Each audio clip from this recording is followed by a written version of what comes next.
Setiap kali Anda naik bus, Anda menginjak hasil perang rekayasa yang berlangsung selama puluhan tahun. Pernahkah Anda memperhatikan bahwa tidak seperti mobil Anda, jantung raksasa ini berdetak di bagian belakang? Itu bukan karena mode atau karena para insinyur kehabisan ruang di depan. Ini adalah skakmat teknis yang mengubah selamanya tampilan kota-kota kita. Selama bertahun-tahun, mengangkut 70 orang dari satu titik ke titik lain adalah neraka kebisingan, panas dan lantai yang begitu tinggi, sehingga naik bus terasa seperti mendaki gunung. Memindahkan mesin ke belakang bukan hanya perubahan mekanis, itu adalah perjuangan untuk setiap sentimeter ruang, untuk psikologi keheningan, dan untuk sebuah konsep yang kita anggap remeh saat ini, inklusi. Jika hari ini Anda bisa naik bus tanpa mengangkat kaki Anda seperti barbel, itu berkat rahasia yang tersembunyi di barisan terakhir ini. Dalam video ini, saya akan mengungkapkan semua alasan fundamental mengapa mesin depan mati dalam transportasi umum. Dan tetaplah sampai akhir, karena saya akan menjelaskan bagaimana keputusan desain sederhana mengenai berat mesin mencegah ribuan bus terbalik di tikungan, selain menjelaskan mengapa mesin belakang tetap menjadi raja. Mari kita mulai. Mengapa bus-bus pertama memiliki mesin di depan? Untuk memahami mengapa mesin bergerak ke belakang, pertama kita harus kembali ke masa ketika mesin berada di depan, jauh di depan. Awal mula bus tidaklah glamor. Itu tidak muncul dari desain visioner yang didedikasikan untuk kenyamanan manusia, melainkan dari adaptasi pragmatis dan hampir brutal. Bus bermotor pertama di awal abad ke-20 pada dasarnya adalah truk yang dilengkapi dengan kotak kayu berjendela. Logikanya sederhana dan diwarisi. Sasis truk sudah ada, kokoh, teruji, dan relatif murah untuk diproduksi. Dalam sasis itu, arsitekturnya jelas. Mesin besar yang dipasang secara longitudinal di depan pengemudi, dengan transmisi panjang yang membentang di seluruh kendaraan hingga ke gandar penggerak belakang. Desain ini, yang dikenal sebagai konfigurasi konvensional, memiliki keunggulan utama bagi produsen. Sudah dikenal. Jalur perakitan sudah disesuaikan untuk itu. Para mekanik mengetahui bagian dalamnya, dan pasokan suku cadang sudah mapan. Bagi perusahaan transportasi yang sedang berkembang dan memiliki anggaran terbatas, itu adalah pilihan yang masuk akal. Membeli sasis truk dan meminta karoseri mengadaptasinya dengan karoseri penumpang lebih ekonomis daripada mengembangkan kendaraan dari awal. Demikianlah, jalanan mulai dipenuhi oleh hibrida yang bising dan vertikal ini, di mana pengemudi berbagi kabin dengan panas dan deru blok mesin, dan di mana penumpang naik beberapa anak tangga untuk mengakses kabin yang bergetar dengan setiap ledakan silinder. Itu adalah solusi pada masanya, tetapi dalam esensinya sendiri mengandung benih-benih keusangan. Karena bus bukanlah truk, muatannya bukanlah barang mati, melainkan orang. Dan orang tidak seperti karung surat atau tong, menuntut ruang untuk duduk, untuk berjalan, untuk bernapas. Mereka menuntut di atas segalanya kemampuan untuk naik dan turun tanpa melakukan ekspedisi panjat tebing. Mesin depan, dengan kehadirannya yang besar, menjadi penjaga ruang berharga, seluruh area depan kendaraan. Itu adalah raksasa baja yang menempati tempat di mana lebih banyak kursi bisa ditempatkan, di mana pintu masuk yang lebar bisa dibuat, di mana pandangan pengemudi bisa jernih. Efisiensi truk telah berbenturan dengan ergonomi transportasi manusia. Dan dalam konflik itulah kebutuhan akan revolusi lahir. Revolusi yang tidak mencari mesin yang lebih kecil, tetapi hanya memindahkannya. Revolusi lantai rendah, impian aksesibilitas universal. Perubahan paradigma tidak datang dalam semalam, melainkan sebagai arus yang tak terbendung yang didorong oleh cita-cita sosial yang semakin kuat, inklusi. Ketika kota-kota tumbuh dan transportasi umum menjadi arteri vital mobilitas, menjadi jelas bahwa tangga 3 atau 4 anak tangga yang tinggi adalah penghalang yang tak teratasi bagi sebagian besar populasi. Orang tua, orang cacat, orang tua dengan kereta bayi, pelancong dengan barang bawaan berat, atau sekadar seseorang yang terburu-buru menemukan bahwa tindakan sederhana naik bus adalah hambatan yang sangat besar. Mesin depan dengan arsitekturnya yang memaksa penempatan lantai kabin penumpang di atas gandar dan transmisi adalah penyebab utama ketinggian ini. Pencarian lantai rendah menjadi cawan suci rekayasa bus. Bagaimana cara membuat lantai kabin sedekat mungkin dengan platform? Idealnya pada ketinggian yang sama tanpa kehilangan kapasitas, kekokohan atau traksi. Jawabannya, meskipun secara teknis kompleks, secara konseptual sederhana, area di antara gandar harus dibersihkan, dan hambatan fisik utama di area itu adalah, tepatnya, rakitan mesin transmisi yang membentang secara longitudinal di sasis. Memindahkan mesin dari terowongan tengah itu adalah kuncinya. Dengan memindahkannya ke bagian belakang, dan terutama dengan mengembangkannya dalam konfigurasi horizontal atau baki di bawah lantai di area belakang, para insinyur berhasil membebaskan seluruh panjang di antara gandar. Tiba-tiba, lantai antara pintu depan dan area belakang bisa menjadi rata, kontinu, dan rendah. Ini bukan peningkatan marginal, itu adalah transformasi radikal. Bus berlantai rendah atau dengan sebagian besar lantainya rendah mengurangi ketinggian naik dari sekitar 80 cm menjadi 35 atau bahkan kurang. Ini dilengkapi dengan ramp yang dapat diperpanjang untuk kursi roda. Ini mengubah tindakan naik menjadi langkah sederhana, bukan pendakian. Pencapaian teknis ini, yang didorong oleh regulasi aksesibilitas di seluruh dunia, mendefinisikan ulang misi sosial bus. Itu bukan lagi kendaraan hanya untuk yang gesit dan kuat, melainkan alat mobilitas demokratis. Dan semuanya dimulai dengan keputusan untuk memindahkan mesin. Impian aksesibilitas universal membutuhkan ruang, dan ruang itu hanya bisa dicuri dengan merelokasi jantung mekanis mesin. Kursi lorong dan pertempuran melawan tangga. Dengan mesin diasingkan ke belakang, para desainer karoseri menemukan kanvas yang belum pernah ada sebelumnya. Sebuah balok besar beroda dengan interior yang hampir sepenuhnya bebas dari hambatan mekanis utama. Kebebasan spasial ini memungkinkan pertempuran terpenting di dalam bus.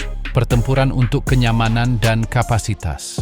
Pada bus dengan mesin depan dan transmisi tengah, terowongan poros gardan membentang di kendaraan seperti tulang punggung yang tinggi, membagi lantai dan mencuri ruang kaki penumpang yang duduk di barisan tengah. Selain itu, kebutuhan untuk menampung mesin memaksa barisan pertama, tepat di belakang pengemudi, untuk ditinggikan di atasnya, menciptakan anak tangga internal yang berbahaya dan mengurangi kesan ruang.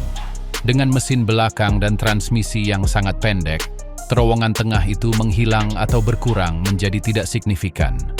Lantai menjadi lempengan yang kontinu. Ini merevolusi geometri interior. Kursi dapat diatur dalam konfigurasi yang lebih fleksibel dan padat. Lorong dapat dibuat lebih lebar, memfasilitasi aliran orang bahkan ketika bus penuh. Tidak adanya anak tangga internal, paling banyak sedikit elevasi di area belakang untuk menampung mesin horizontal, menghilangkan risiko tersandung dan jatuh yang konstan, terutama ketika kendaraan mengerem atau berakselerasi. Tetapi kemenangan ruang tidak hanya horizontal, tetapi juga vertikal. Konfigurasi belakang memungkinkan eksperimen dengan zona aerasi mesin. Karena tidak ada blok depan yang besar, karoseri dapat dirancang dengan garis yang lebih bersih dan pusat gravitasi yang lebih rendah dan seragam. Ini menghasilkan bus yang lebih stabil di tikungan dengan sedikit oleng, yang secara langsung meningkatkan kenyamanan perjalanan dengan mengurangi mual. Setiap sentimeter yang diperoleh dari mesin diterjemahkan menjadi sentimeter kubik ruang yang dapat dihuni, keamanan interior yang lebih besar, dan pengalaman perjalanan yang tidak terlalu agresif bagi tubuh. Bus tidak lagi terasa seperti mesin yang ditumpangi dan mulai menyerupai lounge, sederhana tetapi fungsional, di atas roda. Transformasi geometris internal yang sunyi ini mungkin merupakan pencapaian yang paling sedikit dirayakan, tetapi paling dirasakan oleh jutaan pengguna harian, yang tanpa menyadarinya, menikmati kenyamanan yang terpahat oleh tidak adanya mesin di tempat yang salah. Bagaimana tidak adanya mesin depan mengubah proses naik? Jika ruang interior memenangkan pertempuran, pintu memenangkan perang aliran. Dalam transportasi perkotaan, waktu lebih dari sekadar uang. Itu adalah ketepatan waktu seluruh jaringan. Detik-detik yang dihabiskan bus berhenti di halte adalah detik-detik yang hilang yang terakumulasi di sepanjang rute, menyebabkan penundaan berjenjang. Proses naik dan turun pada bas-bas mesin depan lama adalah hambatan yang melekat pada desainnya. Pintu utama hampir selalu tunggal dan depan dibatasi oleh keberadaan mesin. Itu harus ditempatkan di belakang gandar depan, tetapi sebelum masa kabin penumpang dimulai, di ruang yang terbatas. Seringkali sempit, dengan 1 atau 2 anak tangga masuk yang curam. Ini mengubah proses naik dan turun menjadi proses yang lambat, berurutan, hampir ritualistik. Orang-orang berbaris untuk naik anak tangga satu persatu. Dengan dibebaskannya area depan, desain pintu meledak menjadi berbagai kemungkinan. Karena tidak ada blok mesin yang harus dilewati, para insinyur dapat menempatkan pintu yang lebih lebar, jauh lebih lebar. Mereka dapat merancang sistem daun ganda yang terbuka seperti pintu lift, menciptakan bukaan lebih dari 1,20 meter lebar. Yang lebih penting, mereka dapat melipat gandakan jumlah pintu. Konsep pintu ganda lahir dari kebebasan ini. Bus kota modern biasanya memiliki setidaknya 2 pintu daun ganda yang lebar, dan banyak model gandeng memiliki 3 atau bahkan 4. Ini memungkinkan pemisahan aliran yang alami. Masuk melalui pintu depan, keluar melalui pintu tengah dan belakang. Efisiensinya sangat besar. Jika sebelumnya 50 orang membutuhkan waktu beberapa menit untuk meninggalkan kendaraan, sekarang mereka melakukannya dalam hitungan detik.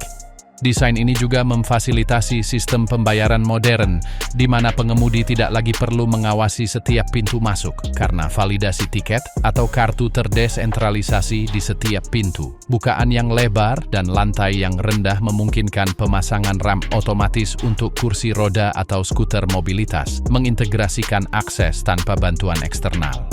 Pintu berhenti menjadi mulut sempit yang menelan penumpang satu persatu, untuk menjadi ambang yang luas dan murah hati yang mengelola kerumunan dengan kelancaran metro.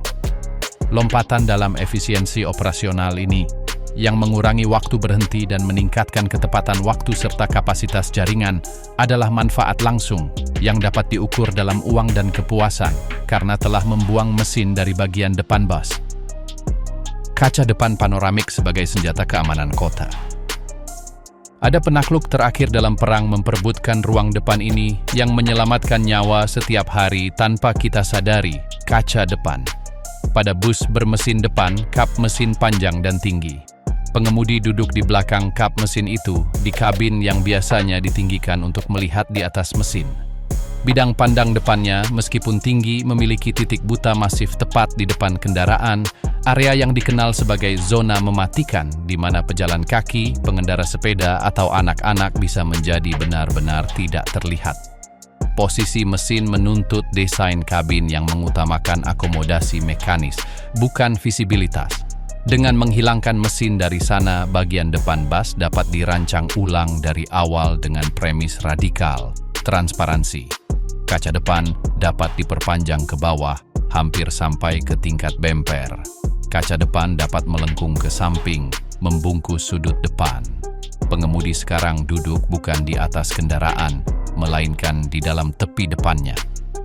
Hasilnya adalah bidang pandang panorama, hampir seperti kokpit pesawat, yang menghilangkan titik buta depan yang kritis.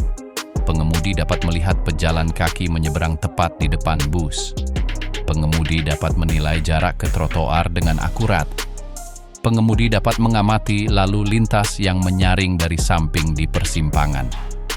Visibilitas ini adalah sistem keamanan pasif paling penting yang dimiliki bus kota.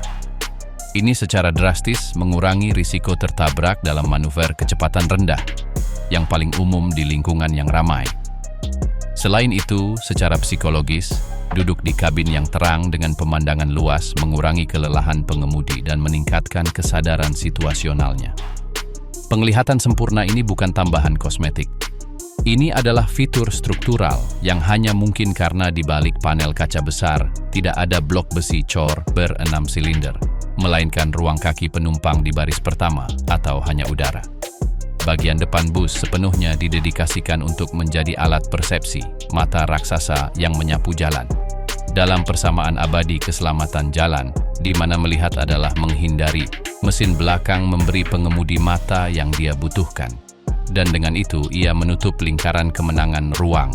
Tempat yang dulunya ditempati oleh kekuatan mentah mesin, kini ditempati oleh kekuatan mentah penglihatan, pertukaran yang telah membuat jalanan menjadi tempat yang sedikit lebih aman untuk semua orang. Keseimbangan di atas roda, distribusi berat dan traksi di jalan basah. Bus kosong adalah makhluk dengan keseimbangan yang rapuh. Dengan bodi yang panjang dan berongga, beratnya terbagi tidak merata, dan sebagian besar massa kritis, mesin, transmisi, dapat membebani satu gandar. Dalam konfigurasi mesin depan asli, hingga 2/3 dari berat kosong dapat bertumpu pada gandar depan. Ini menciptakan kendaraan yang berat kepala, dengan kemudi yang berat dan keausan dini pada ban depan. Tetapi masalah sebenarnya muncul saat diisi. Ketika 70 orang naik, mereka terutama naik di kabin di sepanjang seluruh sasis. Berat mereka terutama bertambah pada gandar belakang. Hasilnya adalah distribusi berat yang berubah secara dramatis. Dari kelebihan di gandar depan saat kosong, hingga potensi kelebihan di gandar belakang saat terisi. Ketidakseimbangan dinamis ini memengaruhi traksi, pengereman, dan stabilitas. Dengan memindahkan mesin ke bagian belakang, para insinyur mencapai tindakan alkimia mekanis, menyeimbangkan timbangan secara intrinsik. Berat mesin, massa tetap ratusan kilogram, ditempatkan langsung di atas atau sangat dekat dengan gandar belakang. Ini berarti bahwa, bahkan dengan bus kosong, sebagian besar berat sudah berada di tempat yang paling dibutuhkan saat memuat penumpang, di gandar penggerak. Distribusi berat menjadi jauh lebih seimbang secara standar, biasanya mendekati rasio 50-50 atau 60-40 yang menguntungkan bagian belakang. Konsekuensinya sangat besar. Pertama, traksi. Gandar penggerak dengan lebih banyak berat di atasnya memiliki cengkeraman yang lebih baik. Dalam kondisi hujan, salju, atau di tanjakan yang licin, bus bermesin belakang memiliki keunggulan intrinsik untuk mentransfer torsi mesinnya ke aspal tanpa roda berputar sia-sia. Kedua, pengereman. Distribusi berat yang lebih merata memungkinkan kedua gandar berkontribusi secara lebih seimbang untuk menghentikan kendaraan, mengurangi jarak pengereman, dan mencegah penguncian dini roda depan yang akan menjadi lebih ringan dalam konfigurasi depan di bawah beban. Akhirnya, stabilitas arah. Bus yang lebih seimbang cenderung tidak understeer, terus lurus saat berbelok, atau mengalami goyangan yang gelisah. Ia mengikuti garis yang digambar oleh pengemudi dengan lebih setia, terutama pada kecepatan jalan raya. Keseimbangan di atas roda ini, pemanfaatan cerdas bobot mati mesin untuk mengkompensasi beban hidup penumpang, adalah salah satu trik teknik paling elegan di balik mesin belakang. Ini mengubah masalah berat mesin menjadi solusi untuk masalah lain, stabilitas di bawah beban. Mengisolasi getaran penumpang. Jika ada satu sensasi yang mendefinisikan pengalaman di bus tua bermesin depan, itu adalah dengungan. Dengungan dalam yang bergetar di lantai, getaran konstan di kursi, desas-desus yang menghambat percakapan dan membuat indera lelah. Mesin yang dipasang di rangka depan menyalurkan getarannya langsung ke struktur utama sasis, yang bertindak sebagai kotak resonansi raksasa, memperkuat dan mendistribusikan suara mekanis ke seluruh bodi. Bagi pengemudi yang duduk tepat di atas atau di belakang sumbernya, itu adalah siksaan sehari-hari. Bagi penumpang di baris pertama, itu adalah teman yang tidak nyaman dalam perjalanan panjang. Relokasi mesin ke bagian belakang memperkenalkan penghalang akustik alami, panjang kendaraan itu sendiri. Tiba-tiba, sumber utama kebisingan dan getaran berada antara 7 hingga 12 meter dari pengemudi dan sebagian besar penumpang. Jarak fisik ini adalah isolator terbaik yang mungkin. Tetapi para insinyur tidak berhenti di situ. Dengan merancang kompartemen belakang khusus untuk mesin, mereka dapat mengisolasi suara secara jauh lebih efektif. Ruang mesin belakang ini menjadi ruangan kedap suara dengan lapisan tebal bahan penyerap di dindingnya, sambungan karet pada dudukan pemasangan untuk mengisolasi getaran, dan pintu ventilasi yang dirancang untuk menghilangkan panas tanpa membiarkan suara masuk. Kebisingan yang berhasil lolos tidak lagi masuk langsung ke kabin penumpang, melainkan sebagian besar menghilang di bagian belakang, keluar. Efek transformatif pada kenyamanan sulit untuk dilebih-lebihkan. Dalam bus antar kota atau jarak jauh bermesin belakang, dimungkinkan untuk melakukan percakapan dengan nada normal di kursi manapun. Pengemudi dapat mendengarkan radio, pengumuman sistem pengeras suara, dan, yang paling penting, suara lalu lintas luar dengan jelas. Kelelahan pendengaran, faktor risiko bagi keselamatan dan kesejahteraan kerja pengemudi, sangat berkurang. Keheningan relatif ini bukan kemewahan.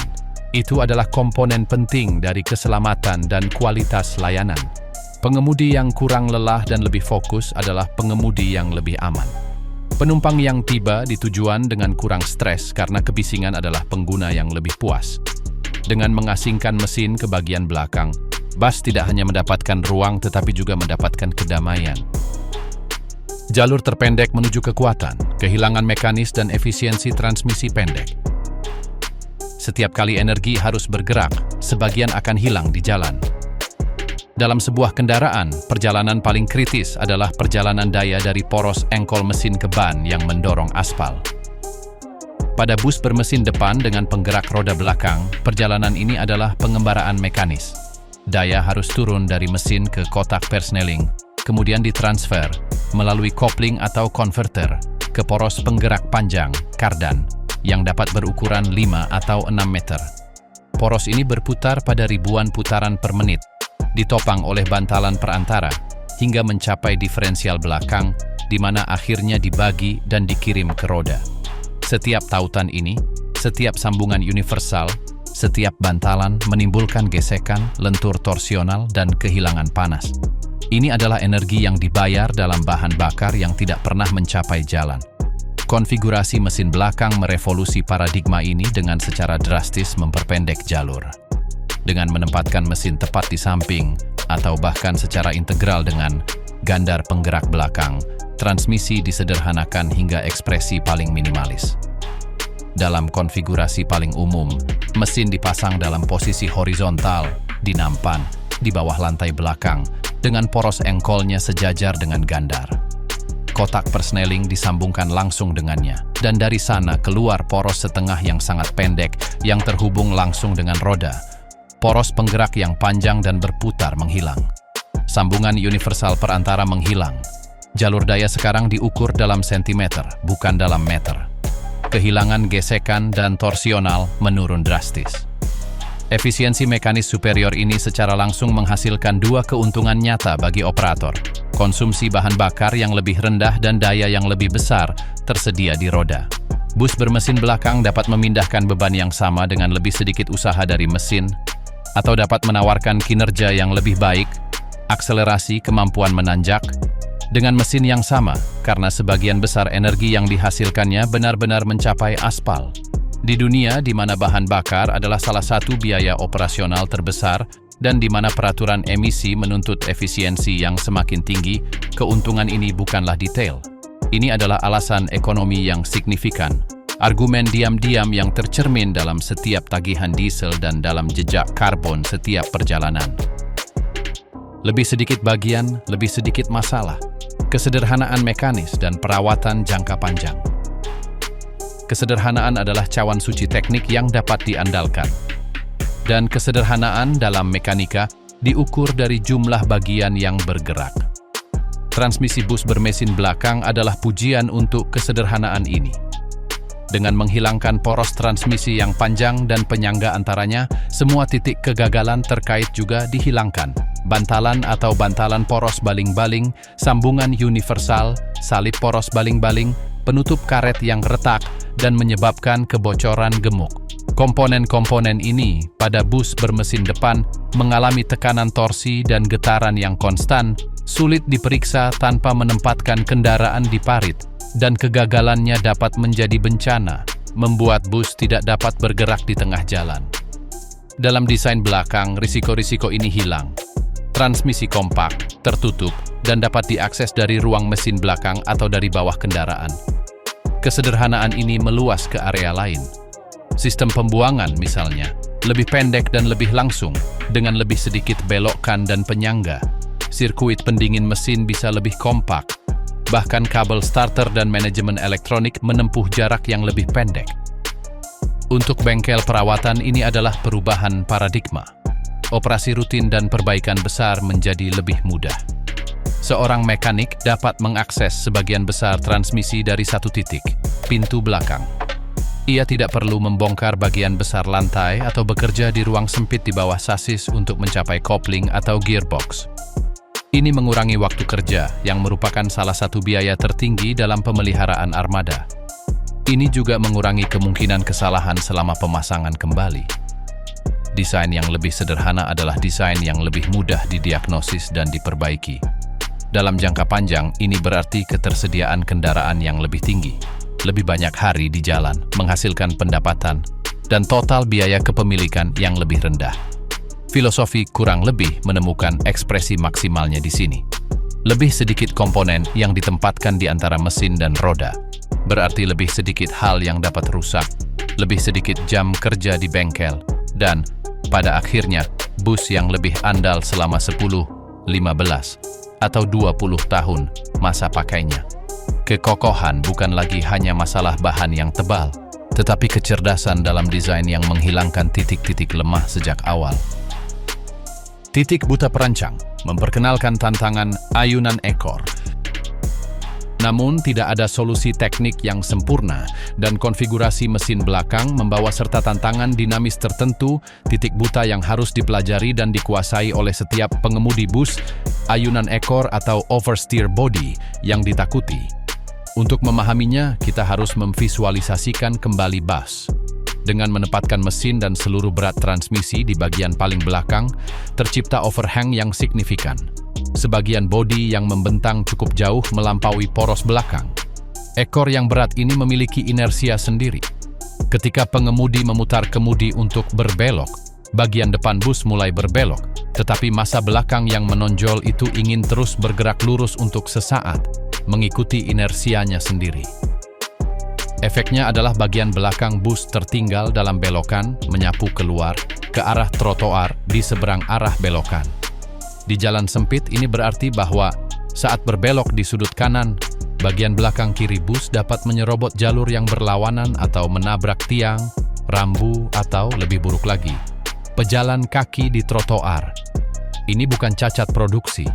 Ini adalah karakteristik fisik yang melekat pada arsitektur kendaraan panjang dengan massa terkonsentrasi di salah satu ujungnya. Ini adalah harga yang harus dibayar untuk semua keuntungan sebelumnya.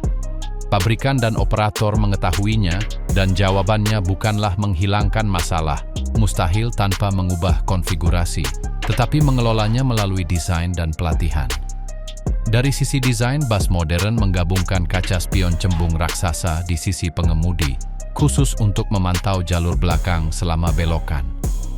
Beberapa bahkan menyertakan kamera dengan penglihatan waktu nyata.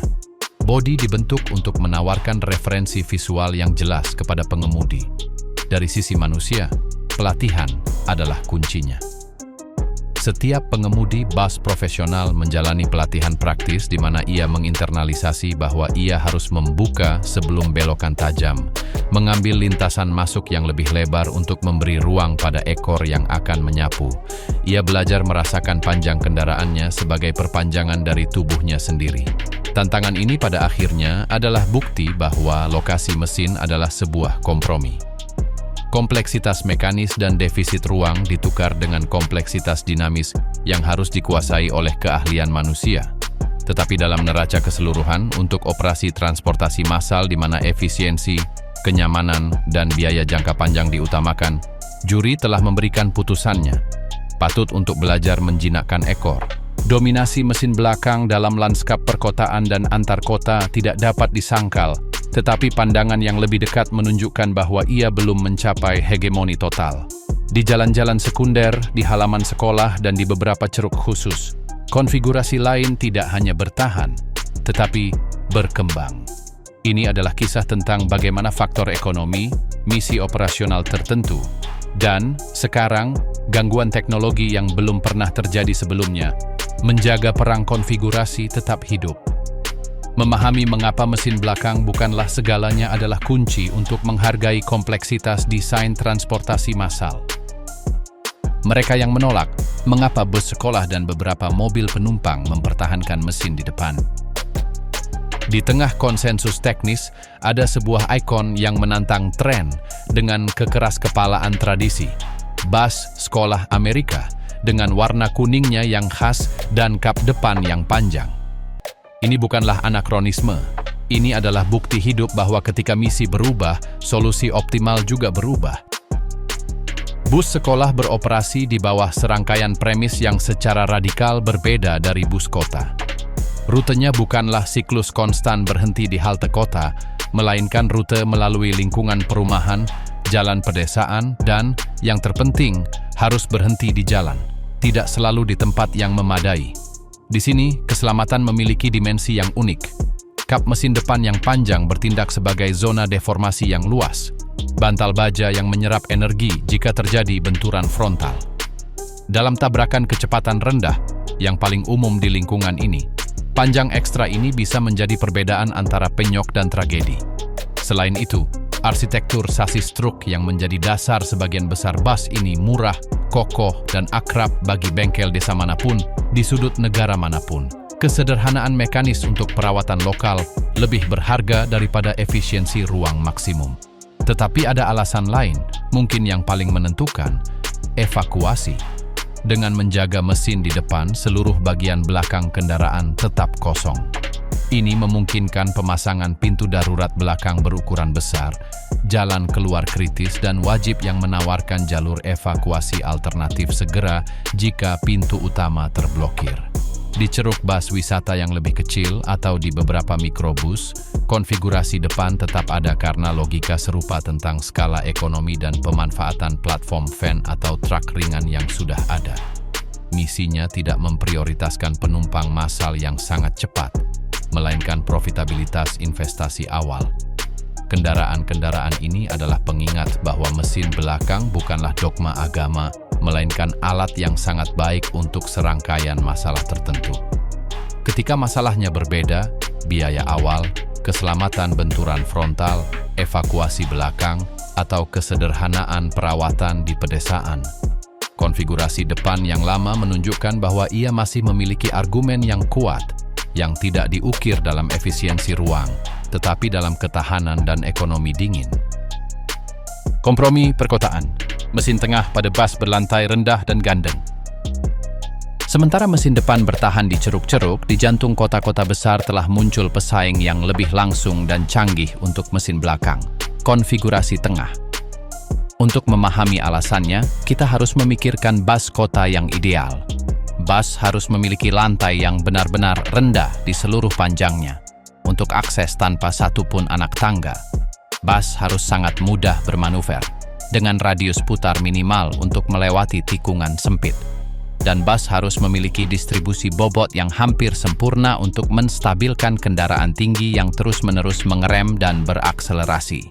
Mesin belakang dengan overhang dan masanya di salah satu ujung menghadirkan tantangan untuk mencapai lantai yang benar-benar rendah di seluruh panjangnya dan untuk radius putar. Solusi mesin tengah mengatasi titik-titik ini dengan elegan. Dalam desain ini, mesin ditempatkan secara horizontal di ruang yang terletak di antara gandar, biasanya di bawah lantai, di tengah kendaraan atau sedikit ke belakang, tetapi tanpa melewati gandar belakang. Penempatan ini adalah tindakan keseimbangan yang sangat baik. Ini menghilangkan overhang belakang yang besar, yang memperpendek panjang total yang berguna dan secara dramatis mengurangi efek ayunan ekor. Radius putar ditingkatkan. Dengan menempatkan massa yang begitu signifikan di tengah kendaraan, stabilitas arah ditingkatkan, mengurangi guncangan. Tetapi kemenangan terbesarnya adalah lantai rendah. Karena tidak ada mesin atau diferensial yang mengangkat lantai di bagian belakang, dan tidak ada mesin depan, lantai yang benar-benar datar, dan setinggi trotoar dapat dicapai dari pintu depan hingga belakang. Ini adalah impian aksesibilitas yang menjadi kenyataan. Konfigurasi ini adalah raja yang tak terbantahkan dalam bus gandeng dua bagian. Menempatkan mesin di lutut artikulasi di sasis belakang modul pertama, memungkinkan kedua bagian kendaraan berlantai rendah memaksimalkan kapasitas dan kelancaran gerakan interior. Oleh karena itu, mesin tengah merupakan kompromi perkotaan tertinggi. Ini memprioritaskan aksesibilitas total dan kemampuan manuver di lingkungan yang paling menuntut, sebagai imbalannya menerima kompleksitas yang lebih besar dalam akses untuk perawatan. Seringkali diperlukan untuk mengangkat bagian lantai atau menggunakan parit khusus, dan biaya produksi yang mungkin lebih tinggi.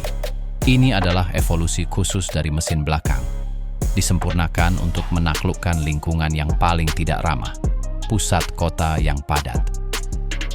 Faktor ekonomi, ketika sasis truk mengalahkan teknik murni. Di luar kondisi teknis yang ideal, ada kekuatan yang seringkali melibas rekayasa paling elegan, ekonomi. Dan di dunia transportasi, terutama di pasar negara berkembang atau bagi operator armada dengan anggaran yang sangat ketat, persamaannya bisa sangat sederhana. Sasis truk dengan kabin, mesin depan, dan transmisi yang telah diproduksi jutaan unit secara inheren lebih murah daripada mengembangkan atau membeli sasis bus integral dengan mesin belakang. Platform ini, yang dikenal sebagai sasis untuk bodi, adalah produk komoditas. Produsen bodi membeli sasis ini secara massal dan memasangkan kotak penumpang mereka sendiri.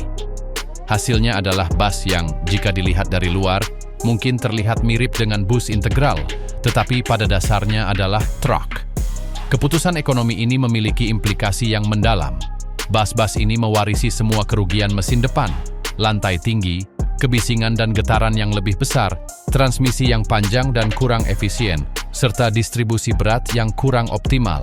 Namun, bagi operator yang variabel utamanya adalah biaya akuisisi awal, kerugian ini menjadi keburukan yang dapat diterima. Jaringan suku cadang untuk mesin dan sasis truk itu ada di mana-mana dan murah. Mekanik umum manapun dapat memperbaikinya. Ketahanan struktural yang dirancang untuk beban truk seringkali terlalu besar untuk bus, menjanjikan masa pakai yang panjang. Faktor truk ini adalah penyeimbang utama dalam perang konfigurasi. Ini menjelaskan mengapa di banyak bagian dunia, di luar pusat kota terkaya atau jalur utama, bus bermesin depan tetap menjadi pekerja keras. Bukan berarti mereka mengabaikan keuntungan mesin belakang, melainkan dalam neraca ekonomi mereka, pengeluaran awal yang lebih rendah dan biaya perawatan yang dapat diprediksi lebih penting daripada penghematan bahan bakar jangka panjang atau kenyamanan penumpang. Ini adalah pengingat yang gamblang bahwa desain optimal dari perspektif rekayasa murni selalu bersaing dengan desain optimal dari perspektif kelayakan finansial. Dan dalam duel itu, seringkali dompet yang menang. Elektrifikasi, bagaimana motor di roda menulis ulang aturan? Tepat ketika pertempuran antara konfigurasi pembakaran internal tampak stabil, sebuah revolusi telah pecah yang mengancam untuk membuatnya tidak relevan. Elektrifikasi total. Bus listrik tidak memiliki mesin dalam pengertian tradisional. Sebaliknya, ia memiliki motor listrik dan lokasinya adalah yang mengubah segalanya. Teknologi yang paling disruptif adalah e-drive axles, atau yang lebih radikal lagi, hub motors, atau motor di roda. Dalam arsitektur ini, motor listrik yang ringkas dan torsi tinggi terintegrasi langsung ke dalam poros, atau bahkan di dalam roda itu sendiri.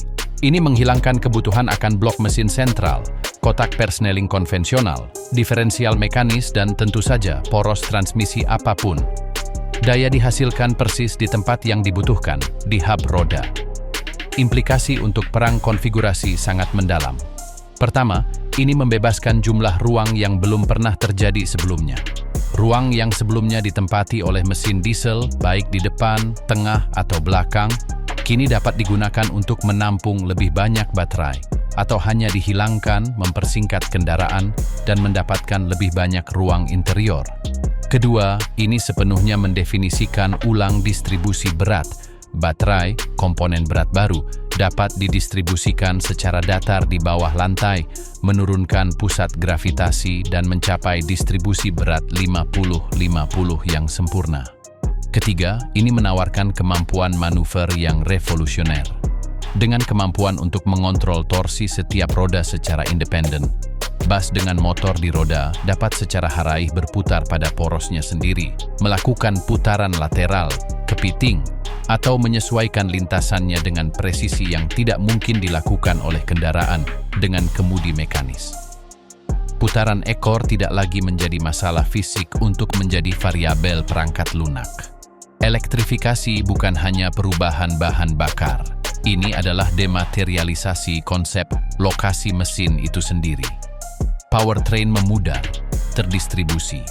Teknologi ini masih dalam tahap pematangan dengan tantangan dalam daya tahan motor di roda terhadap gundukan dan air, serta biayanya.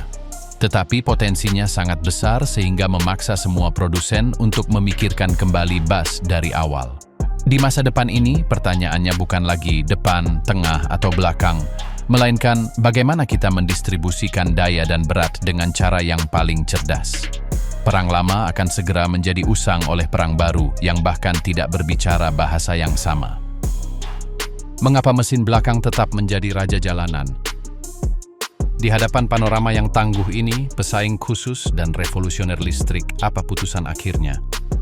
Untuk misi yang paling umum, paling menuntut dan masif, transportasi jarak jauh antar kota dan perkotaan berkapasitas tinggi, mesin diesel belakang masih memegang mahkota. Ini adalah keseimbangan sempurna, titik optimal dalam kurva kompromi. Ini menggabungkan efisiensi ruang dan aksesibilitas, meskipun tidak total seperti yang sentral, dengan efisiensi mekanis dan kenyamanan akustik yang tak tertandingi untuk pembakaran. Biaya operasional jangka panjangnya mempertimbangkan bahan bakar, perawatan, dan daya tahan adalah standar emas yang digunakan untuk mengukur semua yang lain. Infrastruktur perawatan untuk konfigurasi ini sangat mengakar di semua benua. Untuk armada yang menempuh ribuan kilometer setiap minggu di jalan raya, di mana prioritas adalah efisiensi bahan bakar, keandalan yang teruji, dan kenyamanan dalam perjalanan berjam-jam, tidak ada alternatif serius dalam katalog pembakaran saat ini. Bahkan dibandingkan dengan listrik, jangkauan dan waktu pengisian ulangnya memberinya keunggulan bertahun-tahun di rute jarak jauh.